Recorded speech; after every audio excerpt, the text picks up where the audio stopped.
The PM distilled decision tree will help you to shortlist your answers for the PMP exam consistently.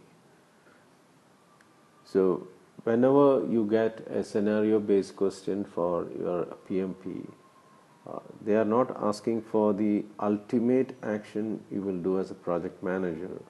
Always the focus is on the next immediate action you will do as a project manager. The typical example, uh, a customer complaint comes in. What will you do as a project manager?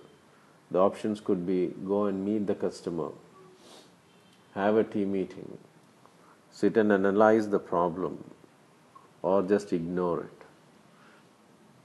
Except the last one, all the other three are correct. But then, out of that, which one is the most correct one? The best is the immediate action would be you first sit and analyze the problem yourself before deciding on any of the subsequent actions. So always focus on the immediate action you will do as a project manager, not the ultimate action you will do as a project manager. What is that immediate step you will do? So that is the focus. Then all your actions should meet the professional ethics of a project manager. An example, you may be having a lot of expert knowledge about the work which you are doing, and you know that if you do it, it will be against the interest of the customer. But the customer is insisting on that particular requirement. Should you give it or not? So, as per the professional ethics of a project manager, even if the customer demands it, if you are convinced of the fact that it is not going to benefit the customer, or it is going to harm the customer's interest, then you are not supposed to give it. So all your actions should be within the professional ethics of a project manager. Now, all your actions should be meeting the social responsibility of a project manager. If the project is going to bring in a lot of negative effects to the society itself, then that action is not correct. All your actions should be pro-customer.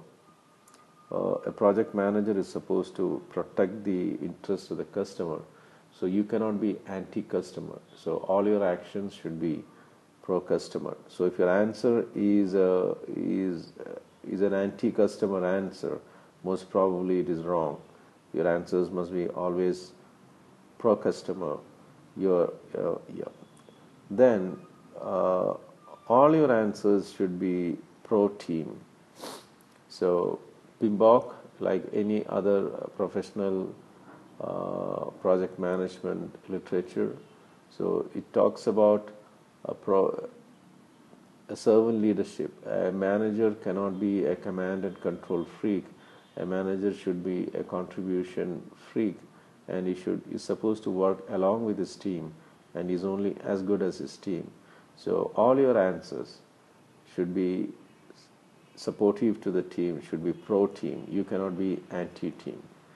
And the last but not the least is the answer.